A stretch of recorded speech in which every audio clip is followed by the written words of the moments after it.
I'm afraid to report, Royce, rock and roll is dead.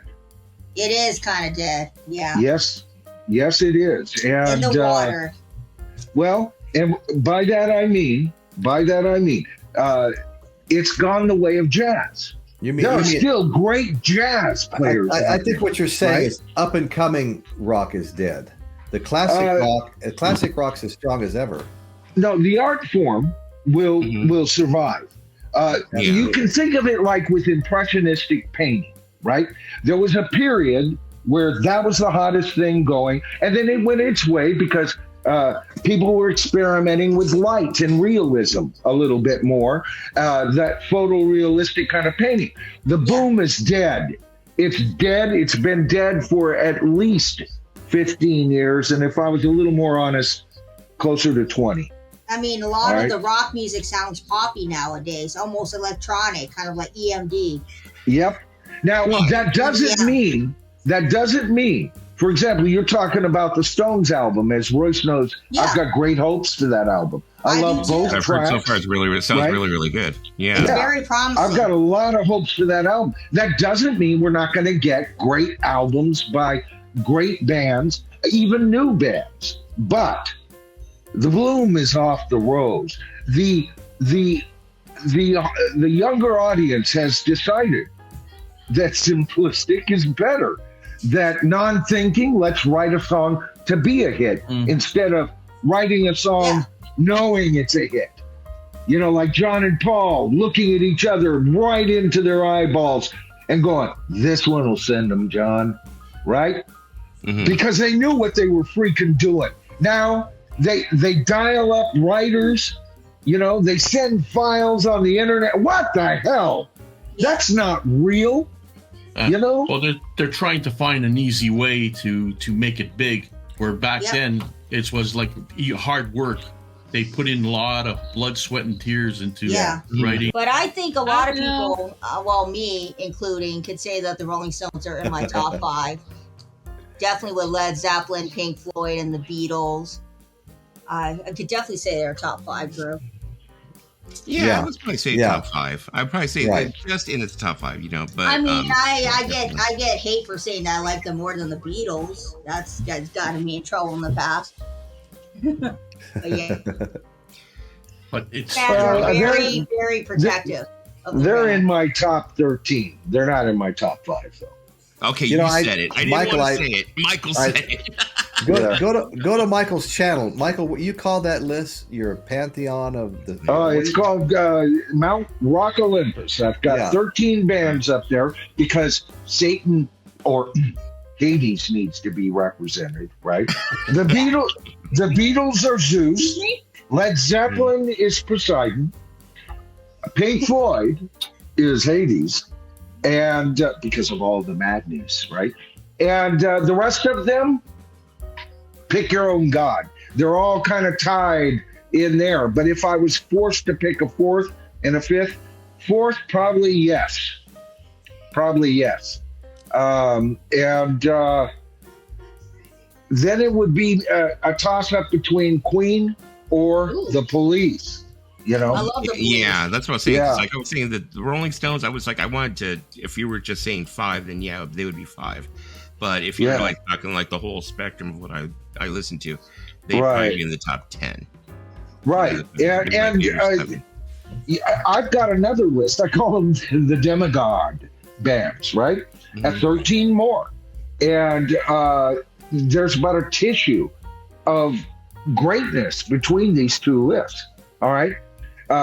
So there's 26 bands. Look it up on my channel. There's 26 bands that I think came out of classic rock and ruled the roost. That's only my opinion. Bands like Steely Dan, you know, we talked about Queen, The Police, CCR, all right, Grand Funk Railroad. You know, you tell me, name a trio that was better at being a trio. And before you start using Cream as an example, I'm talking about Mark Farner becoming a percussionist at times with his guitar, and the bass player doing the same damn thing, or the bass player and the drum doing that while Mike Farner's soloing, or whatever. They groove. And then with Brewer on vocals as well as Mark Farner, you've got two supremely wonderful vocalists, all right? And when you see, I love them live. I love their live shit, you know? So they're way up there to me. The Doobie Brothers, but not the Don't Be Brothers. What about Deep Purple? I mean, are you a big Michael McDonald fan? I am, but I'm a bigger Tommy fan. You're more than Tommy, yeah. Yep. I think they rocked harder with Tommy. And it was more like they were going towards more softer, more adult, contemporary. But boy, I would love to see them live right now. They're out touring, and they've got Tommy and Michael. Oh, now there would be a concert if you're just going to tour your oldies stuff, right? That's the one I'd pay some more extra bucks to go see. Matter of fact, I did a video where I think 3 bands need to get back together and then do a super tour between the 3 of them. Creedence Clearwater, the 3 original members, quit your bitching, get out there, and then team up with the Police and Grand Funk Railroad. The Police, I don't know. I don't really like Sting's voice, really. Ooh. Well, I can see why. I can see why. I love it, but I can see it. Sting's not for everybody. But Stewart is one hell of a drummer. Oh, one of the best. One of the best. You know, Stewart, John Bonham, Neil Peart, great drummers. Well, the Police are one of those bands. The Beatles needed even Ringo, right? You couldn't do it. Led Zeppelin, there was not a weak member. As soon as their drummer died, no more Led Zeppelin. No. Well, the Police, all 3 of them, even despite the fact that Sting did the lead singing and most of the songwriting, the lion's share, all 3 of them are equal in my eyes. When I listen to the Police, I hear 3 geniuses, and Andy Summers is one of the most underrated guitar players on the planet. He's fantastic. I can agree with you on that. He's amazing, you know? Yeah. And he's their entire orchestra. Yeah. Think about it. And then when you hear him live, they don't overdub or have a ghost guitarist, or at least they didn't. And he chooses a part out of maybe 3 parts he plays on the record. And what he chooses at one concert is different than the other. And yet you recognize all of those harmonies, no matter which harmony he plays. Whether he's on the root, the minor third, or the fifth, it doesn't matter, man. Yeah. He's great. He's a good guitarist. This is my wife's CD. Is that Kama Sutra or what? I think it's like the singles, like a version of the singles, or that was the album that had the greatest hits before the one you sent me, Royce. Yeah, it's Roxanne. Oh, okay. Yeah. Does anybody have an answer for James Watson? I've got him up on the screen right here. He's talking about Grand Funk. Oh, Message in a Bottle. Yeah, I bought a bunch of aren't Grand Funk the last classic rock band with all the original members still alive? Anybody? No, but they're on a very thinning list. I consider the Police classic rock.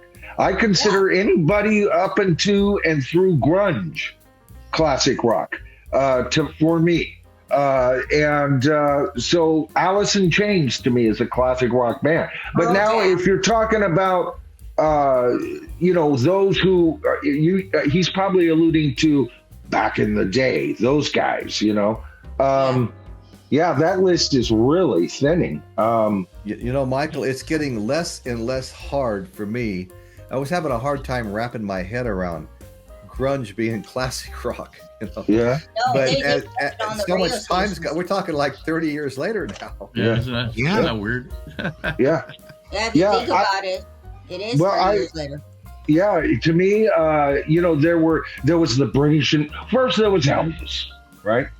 Yeah. And then the geniuses in between Elvis and the Beatles, which is anybody from Chuck Berry to the Everly Brothers, Johnny Cash, even though he's country, but he was so rock and roll it didn't matter.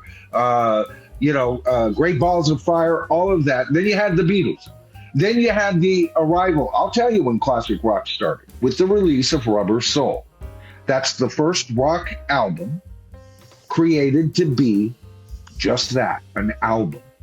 They put it together to be not just a collection of recordings they did in the last 6 weeks and one we did 2 years ago, right? That's how all bands put their albums together, including the Beatles.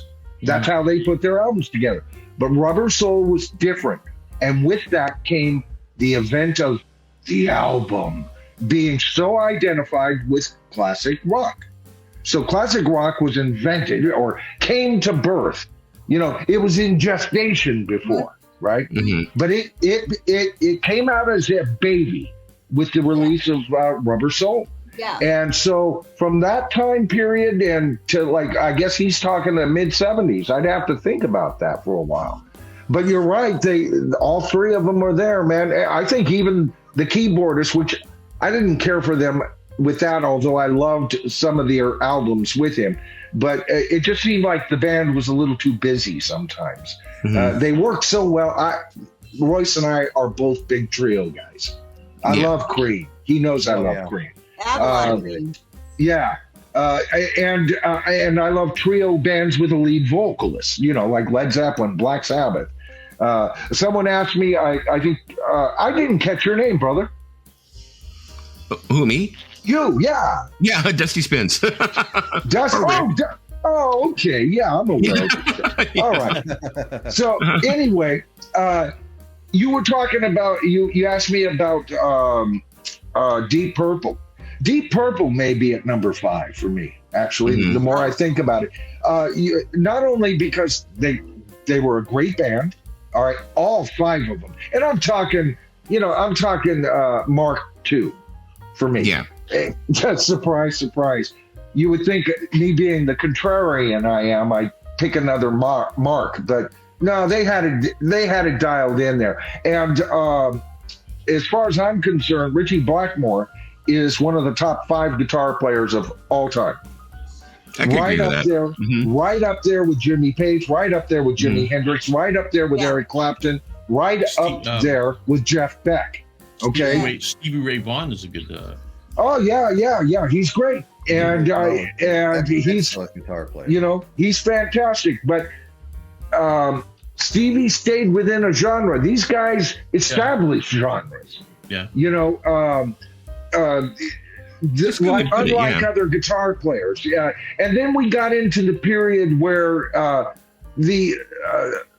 hate to say it, but because first of all, Eddie Van Halen is in my top 10 guitarists of all time list. Okay, but as a band, and that sound and the trillions of bands that came out after. And every other guitarist was, you know, hammering, where did the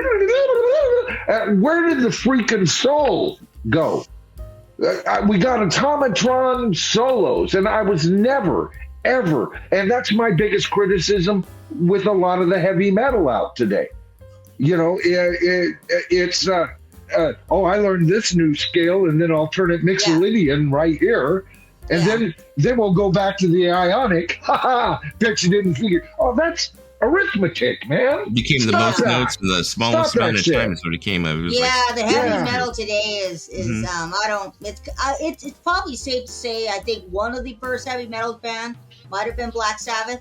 One of the very early. Well, yeah, I mean, like they say, any riff that's heavy, Tony Iommi, you know, wrote it. Yeah. You know. Oh well, I call him the riff master. You know. Yeah, he's awesome. I think when it comes to like thrash metal and stuff like that, I think Eddie Van Halen had a big influence on thrash. I think it was a combination of thrash, you know, Black Sabbath stuff like that, the darkness, and I think that's what brought about thrash. Yeah. And I like Van Halen. I like the band. I bought their album like too. I liked. It's interesting. David Lee Roth. I liked Van Halen with him. But Sammy Hagar, who I saw with Montrose back in the early 70s, man, was the better singer. But he didn't mesh with Van Halen. The sophomoric humor was gone, and that was part of the quaintness that brought his immaculate guitar playing down. And plus, I can't cut the guy down because the grandfather of all of our great guitarists, Les Paul, Yep. endorsed the hell For out sure. of it. You know, For sure. I love Les Paul. Oh yeah. Oh, I love Les Paul. I have a 45 somewhere that my dad gave me of Les Paul and Mary. So high the moon. Mary Ford. I never mentioned No, I Mary. just- Mary Ford was a damn good player too. Yeah. Oh yeah. Michael, Yeah. I just bought a Montrose album 3 days ago. Did you? Which one? I'd have to dig it out. Does it just say Montrose? Because that band had one great album, and then it just lost its way with progressively from that point. But the first album, Montrose, you know, that's the one that's got Bad Motor Scooter on it. You know, if I didn't have Rock Candy. if I didn't have a green screen behind me that Yeah. supports my background, I would dig it out. But there's just a chance it's just behind this corner. So let me look. You know, Yeah, Mike, I saw them at Winterland. Got out of Winterland probably about 12 or 1. Staggered home at about 6 because I live about 60 miles north of San Francisco. And then waited for the record store to open to buy that album. Well, folks, I just got lucky. Okay, Let's see. Nope, that's not the one I'm talking about. I'm not aware of that one. Okay, it's got Rock the Nation, Bad Motor Scooter. Oh, okay, it's a compilation album then. Let's Because see. those are both off the first album. What it says is, and I've got a label kind of in my way. I can't read all the words, but it says that Montrose got tagged as America's answer to Led Zeppelin. But if Zepp was rock's golden medieval chalice, Montrose was the frosty can of brew, and that makes sense. Led by session guitarist Wiz, Ronnie Montrose, and vocalist Sammy Hagar, the California-based quartet traded in wrenching ball riffs, driving beats, good time lyrics. These 10 original recordings are a portrait of Montrose in their 70s prime. Absolutely. So it's got Bad Motor Scooter, Space Station, Rock Candy, I Got the Fire, Side 2, Paper Money, All I Need, 20 Flight Rock, Let's Go, and Jump on It. all the best to your Well, wife, Michael. you know, Eric. I hope she Thank gets you. better. Michael, all the Thank best to you. your wife, Kimberly. Definitely. Yes, and a big thank you to everybody who's been so supportive. Oh, I mean yeah. it.